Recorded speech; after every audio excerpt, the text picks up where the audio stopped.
With me now to discuss, CNN senior legal analyst Ellie Honig and former Manhattan prosecutor Jeremy Saland. Thank you, gentlemen, for being here. Ellie, I'm starting with you.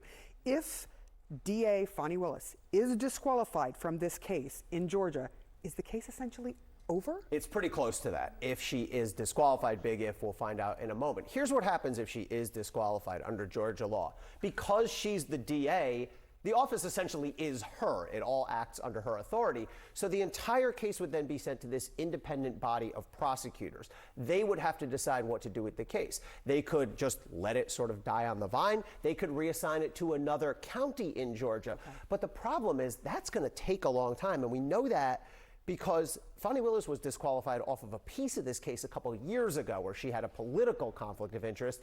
That piece of the case is still sitting with that independent committee 2 years later. So the entire office cannot try the case. It's Correct. Not like it can go to some other attorney in the case. Right, okay. Exactly. So if she is not disqualified, does this just go ahead as planned, like nothing happened? It can go ahead as planned. Also, the judge could say we want some oversight. It can be referred because of some potential ethical violations to the Georgia bar. So it can go forward and can go forward in the regular trajectory because she will still be in control. She will still run that case. But there's certainly going to be a sideshow. It's certainly going to be something that Donald Trump and we'll call it the Trump co-defendants will seize on and push this witch hunt narrative. And no matter where it goes for him, it's kind of a win because look at even the judge didn't adhere to the law. The judge is allowing this to happen. Alternatively, if he does win, then she's off the case. And as Ellie said, it works really well for him. For him, public relation win, even if it's a legal loss. I think so. Yeah. Ellie, what is the main legal question that needs to be answered by the judge here to make his decision? Yeah, there's so much drama around this thing, right? Here's what it really comes down to. First of all, the judge has to decide, is he going to use an appearance of a conflict standard, which is much lower? Could the public reasonably perceive there to be some conflict? Or the higher, tougher standard, which is an actual conflict of interest? If he uses the higher standard, the defendants, Trump and the other co-defendants, have the burden. They have to show that there's some financial conflict of interest. But I want to make this point, it's really important. They do not have to demonstrate that this was some grand scheme by Fani Willis and she only brought this case because she was hoping to get a couple $1,000 for vacation. Even if she's getting some sort of incidental financial benefit or unintended financial benefit, that can be enough. I want to go to just remind people of Fani Willis, who took the stand in this case.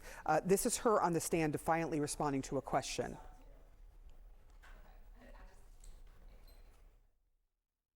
You've been intrusive into people's personal lives. You're confused. You think I'm on trial. These people are on trial for trying to steal an election in 2020. I'm not on trial, no matter how hard you try to put me on trial. Jeremy, isn't she on trial, though? I mean, in this case, it's not a criminal case, but they are looking into whether or not she can perform her duties. And she had to have a little bit of a performance there as well for the cameras, and she's certainly fighting for her political life, and she's fighting for her life in terms of this criminal case. So when you use the term trial, I mean, she's not literally on trial like the Trump defendants, but she's no doubt the subject of this investigation internally and now before a judge to say, is there conflict actual or is it the appearance? And either way, what happens next to this case? So it's a trial in the figurative sense, but it's a trial also for her personally. All right, I want to ask you, I want to go to another soundbite where she is out, the case is going on. She goes to a congregation and she speaks to the congregation about the case. Here's what she said. I hired one white man, brilliant, my friend, and a great lawyer. And I hired one black man, another superstar, a great friend, and a great lawyer. First thing they say, oh, she gonna play the race card now. All right. Could what she said here, since it's happening while the case is going on, could what she said outside of the court and what she said here play a role in the judge's decision? I think it's a real issue. I think those comments were wildly inappropriate. They violate any prosecutorial ethics. If you look at the Georgia Code, it says no prosecutor should ever make a public statement that might inflame or influence a potential jury pool. So here she is, obviously outside of court.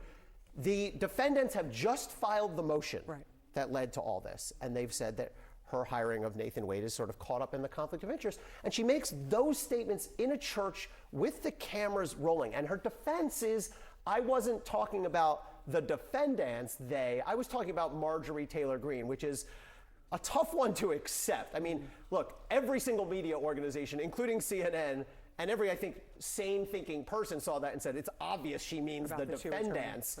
No one thought it meant Marjorie Taylor Greene. I actually think, in some ways, that's a cleaner case for disqualification than all this financial stuff. Jeremy, you're shaking your head. Yeah, I'm in agreement. And I think that a few prosecutors can take a lesson from Jack Smith. And that means both special prosecutors and state prosecutors. You know, stick to the four corners of your indictment, stick to the four corners of your case, stick to the four corners of the courtroom. This is not a spectacle to be for the TV, because you lose people, you lose potential people who are going to be on that jury, and you lose trust in the public, or public loses that trust. So I completely agree. This shouldn't have happened. And it you know, is it egregious? I don't know, but it's certainly significant. Something the judge could look at. Ellie Honig, thank you so much. Jeremy Saland, you as well.